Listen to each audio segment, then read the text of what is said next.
Hi, it's Chili here from Live Listener Race, and I'm bringing you a special episode in regards to Worst to Best, Porcupine Tree.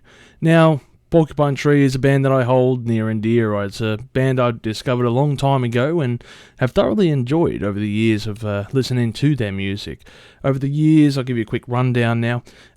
They've been around since about 1987. Their core member, of course, is Stephen Wilson, who is probably one of the most underrated guitarists out in the music industry at the moment. He started the band all the way back in 87, as I said, with a few demos and other things, and he introduced, later on in their Porcupine Tree's career, he introduced some band members, of course, with Richard Barberie on keyboards, Colin Edwin on bass, and of course Chris Maitland on drums for a few albums, then became Gavin Harrison. And they're an interesting group. They're a progressive rock group, I guess, or in later stages anyway, they've evolved their sound to a much more heavier sound anyway, kind of in the realm of heavy metal. To anyone who does know Porcupine Tree, they're a thrilling band, of course, and one that's done a very interesting evolution in music. Now, they've been around, as I said, since 1987, but it wasn't until about 1994 that the band members were introduced, and then they recorded as a band from then on after the first two albums. I'm not including any EPs on this Worst to Best, excluding one. Alright? So don't get your knickers in a knot about that one. They've been on hiatus as well since about 2009, as Stephen Wilson then progressed onto his solo career and has done some fabulous, incredible stuff. I would really recommend listening to if you enjoy a bit of prog rock or hard, heavy-hitting metal in some instances, such as the Raven That Couldn't Fly, and 4.5, and a few other ones. So, yeah, they're a very interesting band. I would definitely recommend highly to check out. Now, this list, of course, is my opinion in regards to the band and their music, and, well, the first one I'm going to mention, it's definitely the worst one that they've got.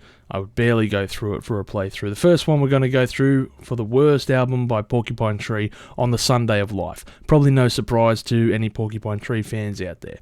It's a band in its infancy, pretty much a mishmash of a whole bunch of EPs that are mixed together for a record to come out in regards to a release, an extended release, I guess. So it's a mixture of some interesting crap. There is some very good tracks though, with, for example, just going through, It Will Rain for a Million Years, Radioactive Toy, The Nostalgia Factory. But besides these tracks, I guess it's not super impressive. You know, for example, the track Linton Samuel Dawson just sounds like an Alvins and the Chipmunks version song. It's just horrendous to listen to. And then there's a few other tracks, you know, Message from a Self-Destruct Internit, which is sound effects and just a vocal recording of a line. Yeah, okay, that's interesting, but this is really just, yeah. It's interesting to see the evolution of the band as they would become, but this is really just the beginning. You can see kind of where they wanted to go moving forward, but yeah, this is one for true fans. I would not recommend it for first listeners, that's for sure. Yeah, I mean, to me, when you're releasing your first album, you're either going to start extremely strong because of the songs that you've probably been practicing with your bandmates, or it's the foundations for how the band would progress to what they become. And this is definitely in that latter stage. It's just, it's all over the place. Once again, it's a mix mash of a few EPs, so you can tell that in the recording quality, the type of songwriting and stuff like that. Yeah, anyway, it's nothing special. Definitely out there for the worst. So as we move on, these next few albums, they can be pretty much mix and mash, I should say. You know, at any given time they could move around, but for me, this is just where they're sitting at as of recording. So The following one might be a little bit of a... but anyway, it's Stupid Dream. I didn't really find this album too interesting. It was recorded at a bit of an odd time, I think, during Porcupine Tree's history. I think they just found a new record label around this time, and probably had a bit more... They had a better production in regards to some of the tracks, but Stephen Wilson's starting to move away from his, prog rock history, history of the band, where they're more rooted in prog rock, to radio friendly-ish type of songs and a bit more hard rock, so there's nothing really fancy on this album. It's a bit cookie cutter to a degree. There are some pretty good tracks, Even Less is a great opening track, of course. Don't Hate Me, but listening through it, it's kind of like, it's a decent album. I wouldn't exactly skip over it, but I'm not exactly running back to it either. It probably didn't help also that this was an album I did not buy. It just, I judged the album cover, that's for sure. Just looked like a very unimpressive album cover, and it's also a bit dark from memory. If I was only listening to it about a week or so ago, but it gets a bit dark and goes into this self-loathing kind of area, and to hear that out of Porcupine Tree is a bit. I'm not saying that it's self-loathing territory is not exactly Porcupine Tree territory. Some of their songs are more can be perspective or whatever, but not to this degree. It's a bit too much. So yeah, Stupid Dream is not an album that I rank highly on the Porcupine Tree list. Sorry, I just got something in my eye and I'm just trying to get it out. I'm not crying because it's Stupid Dream. Hope you're having a drink as well with this one. Alright, so the next album that I have up, bit of an interesting one again, Up the Downstair. I like this album. I really liked it when I first bought it. It was the second album I think that I bought from Porcupine Tree, and I played that thing through and through and through. Loved it, but over time, I guess, and with the rest of the catalogue that will come, it's it's dated, I guess. It's still a band in their infancy. This was still, I think, recording with Stephen Wilson purely as the band member, recording all instruments, which is very impressive given the tracks have more focus, more attention to detail, where this album is 4 songs, 4 long songs. Like, for example, most of them are probably averaging 12 minutes long. The album before that, On the Sunday of Life, was like a mix mash of 7-minute long songs and then 30-second long songs and other things. So this is this real, I guess this would probably be regarded as his real first album. And yeah, it's a vast improvement compared to On the Sunday of Life. It's still setting up the building blocks of where Porcupine Tree would go, but it's still a very good album. I still love playing through it, but again, it's just not as good as some of the albums that would come along. Pretty much from here on out is very good quality. Nothing terrible, but unfortunately with the list, you're going to be starting from somewhere. So yeah, Up the Downstairs. Love the first 2 tracks, really. Pretty much out of 4 tracks, there's not a dull track on there. Maybe not Beautiful Anymore is a bit meh, but the following one I put up is Metanoia. Many people might not regard it as an album, considering it's really just a bunch of jam tracks.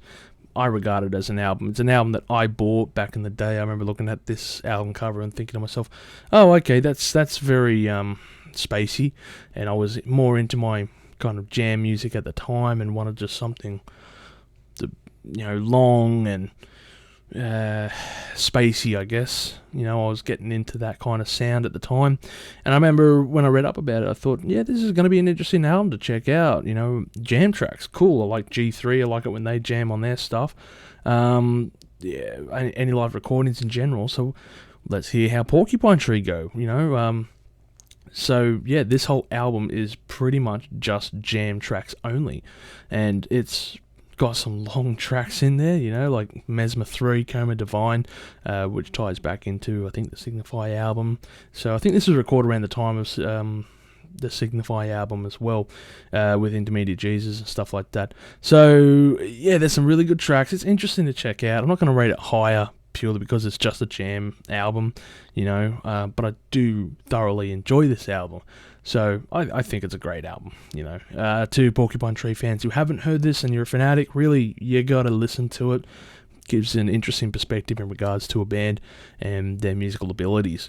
So yeah, check it out if you haven't already. But yeah, it's a pretty damn good album. So especially the album artwork. I love that album artwork there. So we move on to the next album. Of course, it's going to be Signify.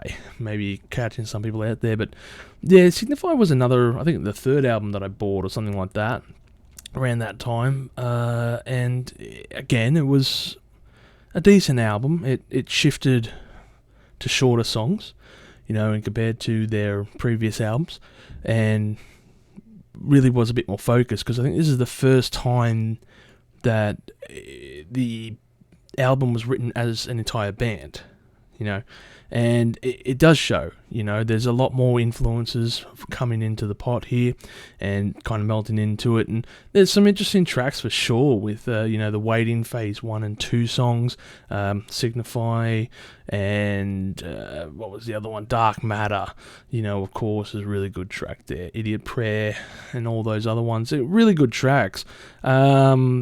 And I think this was also around about the time that they started getting live recordings out. So I'm pretty sure Signify has Coma Divine, I think it is the live recordings for this time.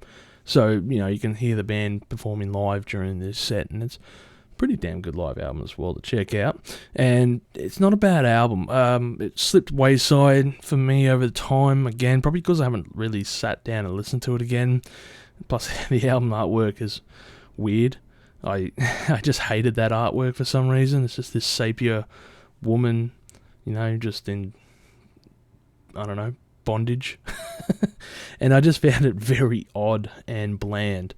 Anyway, but it's not a bad album. It just was never a hugely glorious album compared to the ones that I was listening to at the time. So one that got, I guess, overshadowed by the catalogue that I had and would get. And yeah, one that I probably wouldn't play through too much. And even when I re-listened to it, I was like, oh yeah, this is good, but not great, But look, this is still this is still a decent album. It's not terrible by any means. So the following album that I've picked along is The Incident. So this is their last album to date so far. Now, well, excluding. Now, The Incident was the first time I got to see Porcupine Tree, actually. It was 2009, around then, and they came out for a tour. So I was lucky to catch them, and I'm pretty sure they played this entire album, and because it's pretty much one long song just split into a couple of tracks. Which tells a story about like an accident and all the rest of that. And there was some incredible tracks like Time Flies. Absolutely banging track, Time Flies. I love it. I remember hearing the radio edit first. Then I went and bought the album. And of course the full 11-minute version just does it much more justice. You have to listen to this album from start to finish though to kind of get a real feel for it. But even if you didn't, you're probably not going to be that disjointed by the music. But it definitely helps. Octane Twisted was another good track, of course. But yeah, it's a pretty damn decent album, this one. Hit higher for me at the time because it was the album that I saw live. And this is the one I had on repeat. And of course, when Porcupine Tree announced that they were on hiatus, it was like, damn, so this is what they're on a finishing note on. Not bad. So yeah, it was something that I had on replay for quite a while, I would say. And yeah, there's an interesting couple of themes running across here. It does have my pet peeve of splitting up songs into different tracks when they could probably be one. Still not the end of the world, but like I've said on previous recordings, it's a pet peeve of mine. But yeah, anyway, it's a long album. I think a bit over an hour long, like an hour 10 or something. And yeah, it's an interesting perspective about accidents and stuff like that. Although they don't call them accidents because they call them incidents, and that was the story, I think, behind the album name. And that was having driving. I think Steve may have been driving past this car incident, and they said, "Oh yeah, we don't call it accidents anymore because accidents suggest no one's at blame. We call it incidents." Otherwise, that could also be a Shaun of the Dead reference. Maybe? Yeah, I think it might be a Shaun of the Dead reference. It is, yeah. But look, I think maybe he was a fan of the Calypso trilogy or whatever it was, and maybe he took the name from that. But I do remember reading an article about that around the same time. I think it came out around about that time the movie did as well. So there we go. Maybe a little bit of history of myself and you. But yeah, look, pretty decent album, The Incident. Yeah, but from start to finish is best. Now, the following album I put down is Dead Wing. And this was probably the last Porcupine Tree album I listened to. Had to listen to. I hadn't listened to this up until probably a couple of months ago. I always put it off, and I always thought it was a weird solo project thing. I can't remember why. But I ended up listening to this album, and damn, was pleasantly surprised, of course, with Lazarus and Dead Wing and a few other songs. Mellotron Scratch was a song that I had for ages, and I remember listening to it for a long time, and it just blew my mind at the time. It's an interesting little track, and I forgot all about it, to be honest. Arriving Somewhere but Not Here is another incredible track as well. Just a really heavier sound, of course, with this album, which was around about the time that they were changing as well, but we'll go more into depth in that a bit later on. But yeah, look, it was an album that I hadn't listened to. I went back and listened to it when I was thinking about this list and where to put it, and when I was listening to it, I'm like, this is the first time I think I played through the entire album, and damn, I loved it. It was a really surprising album, and it felt like Easter eggs that you had forgotten about and put away and stashed somewhere, and then you found them again, I guess. When I rediscovered, I should say, this album. So, yeah, it was very good to stumble across it and listen to it, and rather delightful. So, moving on, of course, and the following album that I'll put in there is Lightbulb Sun. Very great album. Love the cover as well. Great design there with the light bulb, of course, and incredible opener, of course, with the self-titled track as well. It's a really nice album from start to finish. You can't fault too many tracks. Rusher on Ice is one of my favourite Porcupine Tree tracks, really, and a few other things. She's Moved On, another incredible guitar work there by Steven Wilson on that one. Four Chords That Made a Million is a mixed bag, because sometimes I'll love it, and then other times I'll hate it. think it's a pretty cheesy song. Hate Song, of course. Yeah, it's a very good album, but at the same time, it's a very interesting time, I guess, in the band's career. This was, I think, one of the albums that was predominantly heavier compared to their last couple of outings.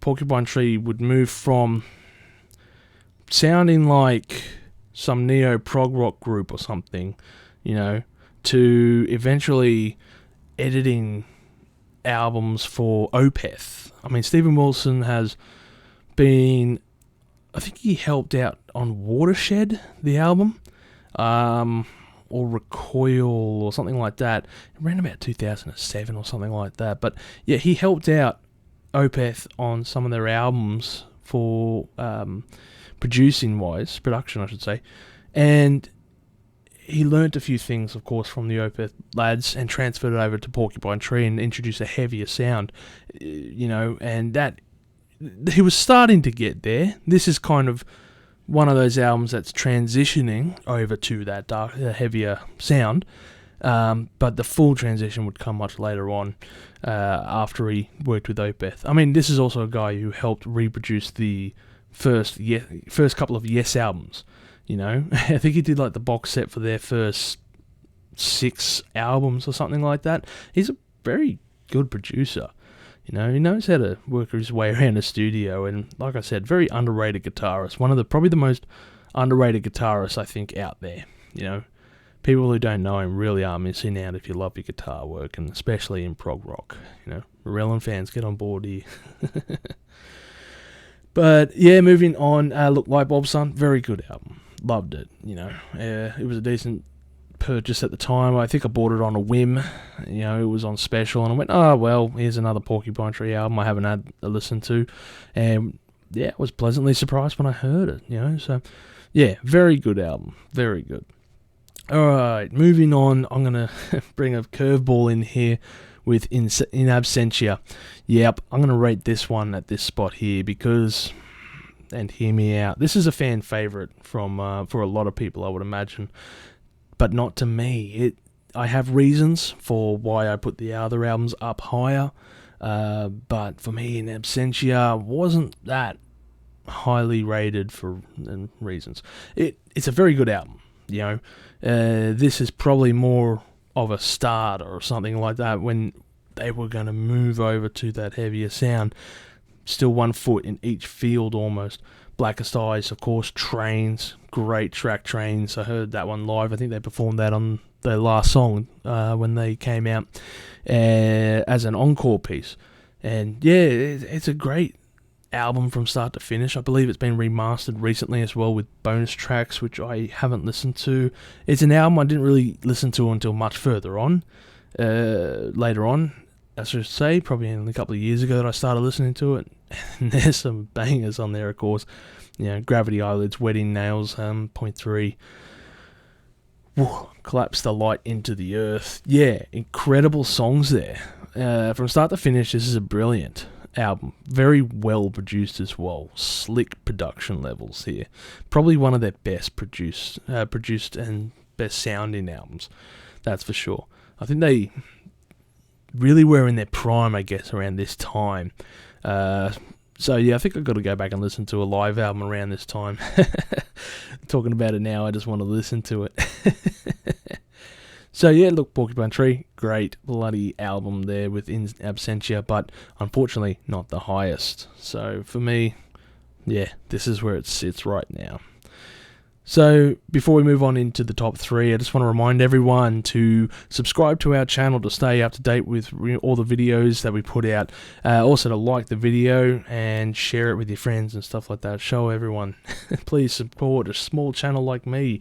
So yeah, thrilled if you are watching this video. Yeah, please do the social things. It'll be fantastic. It means a lot from me. You know, I read all my comments. I reply to all my comments, and yeah. So we'll move on to the last ones, and I am putting up Fear of a Blank Planet next. Now this was an album I thoroughly enjoyed. I remember when it came out, it had that creepy face on it, the blank expression face on the album cover, and the blue tinge, kind of like, you know, this TV kind of glow to it. And I mean, the whole album is just Steven Wilson pretty much just hating on technology and really wanting to be back in the past. You know, Fear of a Blank Planet, talking about how Xbox is his life and stuff like that, and TV is controlling me and all this stuff. I mean, we know how Steven Wilson can be. He hates technology to a degree, you know, but yeah, this was very vocal in regards to that. And this is like the first album I think that he wrote after the Opeth produced albums. And this is when it goes full heavy. You know, this is probably the heaviest album I think they put out, in my opinion anyway. You know, Fear of a Blank Planet, incredible opener, just heavy, hard riffs, chug at a turn, you know, and just Anesthetize, another incredible track, incredibly long as well, 17 minutes long. Love it. I love their long tracks. They really hit the ball out of the park with that one, but they do with a lot of their long tracks, of course. Sentimental, Sleep Together is a quirky song. I don't know about that one, but yeah, as far as the others go, yeah, damn, My Ashes, I was just reading there. And for a long time when I remember coming back and forth to Porcupine Tree on Spotify, this album was not available for the longest of times. It was only recently put up, I think like within the last year, maybe two. So for a long time, you couldn't get your hands on this one without listening to it. Otherwise, if you had a CD like I did. And I think then they released a live album, because that's the good thing about Porcupine Tree. With every album they've done a live album out after that. And the live album came out, so that was the only way I was listening to this whole album. And I think sometime later they reintroduced the Fear of a Blank Planet studio album, and I remember like, oh yes, I'm playing this. My nostalgia trip hard on it. And it was just a great album, from start to finish, really rated up there. And yeah, I think this is the first album that was released when I was getting into Porcupine Tree, so I remember reading up about it, waiting for it, going down to JB Hi-Fi and grabbing that thing. It was, not disappointing. It was great. Probably the only thing I really wish I caught them on tour for this one, because I obviously preferred this one over their Incident album. But well, beggars can't be choosers, I guess. At least I got to see them, I should say. So yeah, absolutely fantastic. Fantastic album, that one. Sorry. So we've only got 2 albums left after this. Where do you reckon the next 2 sit? Have a guess.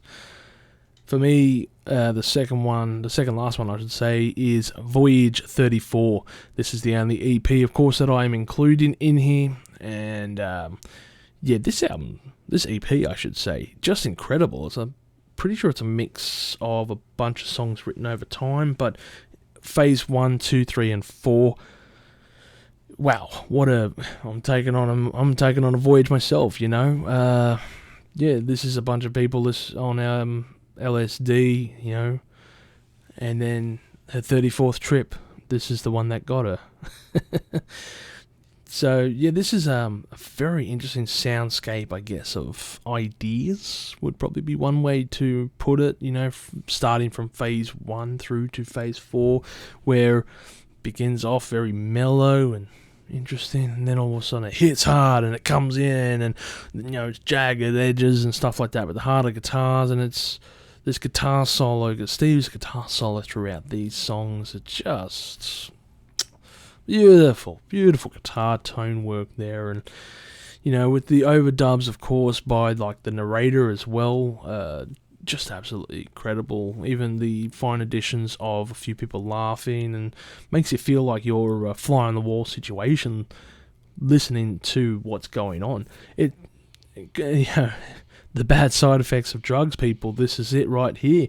And yeah, look, I mean, it had an interesting album artwork. It does sound like a lot of the 70s prog rock movements, I guess. Very psychedelic as well. Probably the most psychedelic album he's put out as well. Maybe excluding On the Sunday of Life, but the most concise psychedelic album he's put out. That doesn't sound like crap. But no, this is an incredible album. If you haven't listened to it already, again, this is another great one. I wouldn't say as a starting piece though, purely because their sound is probably nothing like it in a few of the other albums. But again, if you are a Porcupine Tree fan and you haven't heard this album, you're missing out here. Listen to it. Absolutely incredible. So, of course, we move on to the last album with The Sky Moves Sideways. And this is, for the first, of course, it's going to take the best spot. This is the first album I bought by Porcupine Tree. Many people will love this album, and many people, I guess, don't really care for it. It's very much an album. It comes across as a Pink Floyd kind of sounding album to a degree. I know Steve Wilson hates being compared to Porcupine. He hates comparing his band to Pink Floyd. He came out in interviews actually stating this. Do not compare me to Pink Floyd. I don't want to be called prog rock as well. Too bad. You're going to be called prog rock. You are prog rock. But no, he hated being called compared to Pink Floyd, and there was, I guess, a reason. He leaned into his audience because around about the time this was recorded, 95 or so, Pink Floyd had obviously just disbanded, recorded their last album, and all those fans were looking for something else, and obviously Porcupine Tree is sitting near Wayside, kind of sounding a bit like them, having long tracks and psychedelic stuff, so obviously people were jumping over and listening to him. So he did say he lent into his influences of it, Pink Floyd, much more on this album to win over fans. I mean, hell, it won me over, but I also enjoyed a lot of the other stuff you released, Stephen. But yeah, he said he regretted it in hindsight, and I can understand that. You want to differentiate yourself, and at the same time, when I was reading up about this, people were comparing this album to Pink Floyd in general, and that's what piqued my interest. I didn't know this band, and they've got a massive catalogue, and I'm going to have a look at this and play the song. And I went out and bought the album and obviously became a fan. So for me, it was a gateway album, but it was also the best album they released. And I wouldn't say it's fair to really compare them to Pink Floyd to such a degree. Sure, he takes his influences, from them, and on this album in particular, but the rest of them doesn't sound like Pink Floyd at all. They're very much more like Opeth. And I would probably more compare them to Opeth, closer to than Pink Floyd. So yeah, here is this incredible album from start to finish. The Sky Moves Sideways, Phase 1, Dislocated Day, The Moon Touches Your Shoulder, Prepare Yourself, and the Sky Moves Sideways, Phase 2. Now, of course, the bonus version that I had also had the Sky Moves Sideways disc on the second disc, as the alternative version with both of them together, and yeah, it wasn't bad.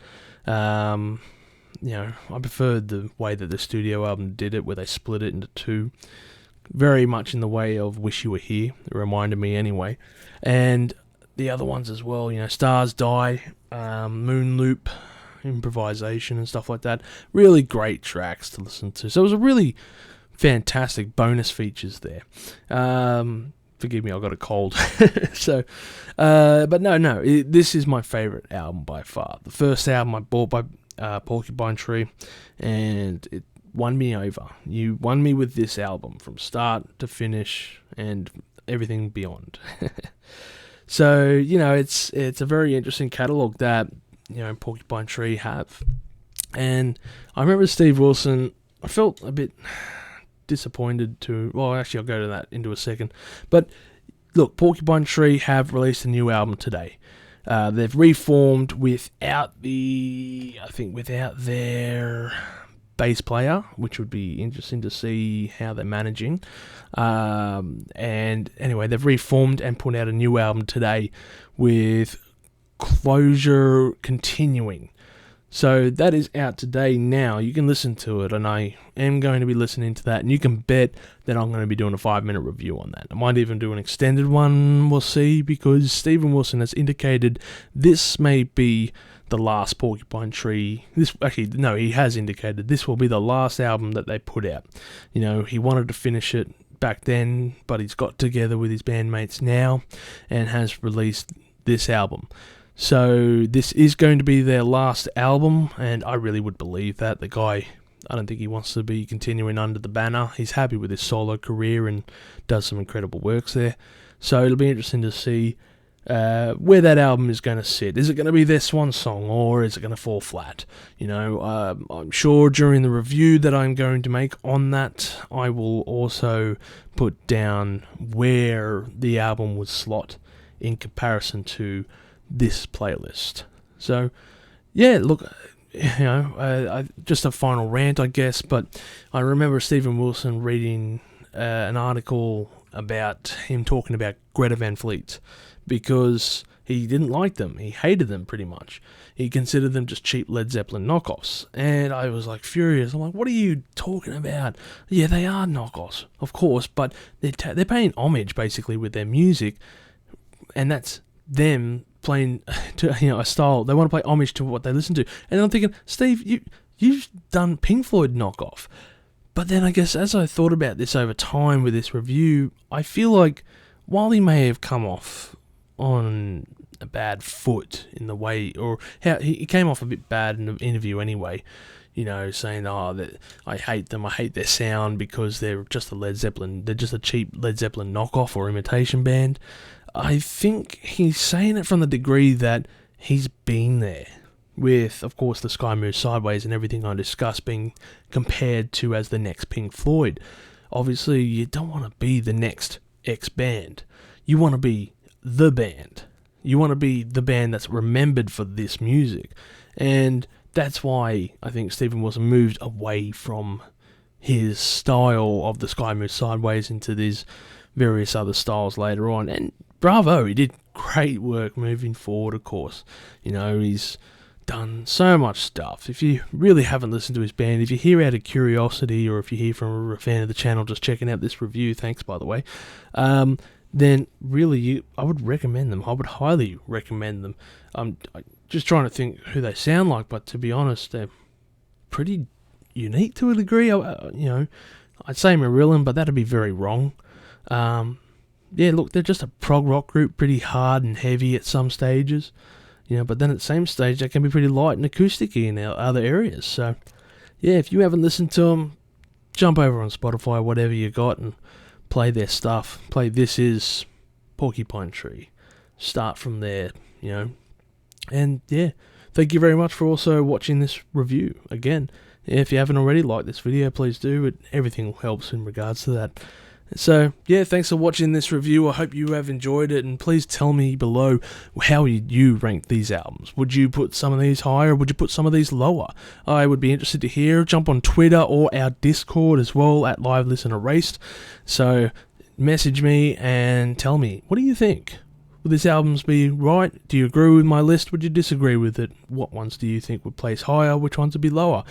And we always discuss music, so jump on board our Twitter, our Discord channel, Instagram as well, all that jazz. You'll see it in the final little edit here. So everyone, stay spicy and have a great day. Thank you for watching this video. If you have enjoyed it, please consider liking it and sharing it with your friends. And also don't forget to subscribe to our Chili Con Carnage crew to stay updated on our newest videos. We're also on Facebook, Instagram and Twitter at Live Listen Erased. Please join us on those media platforms for all kinds of updates and discussions regarding music. And as always, stay spicy.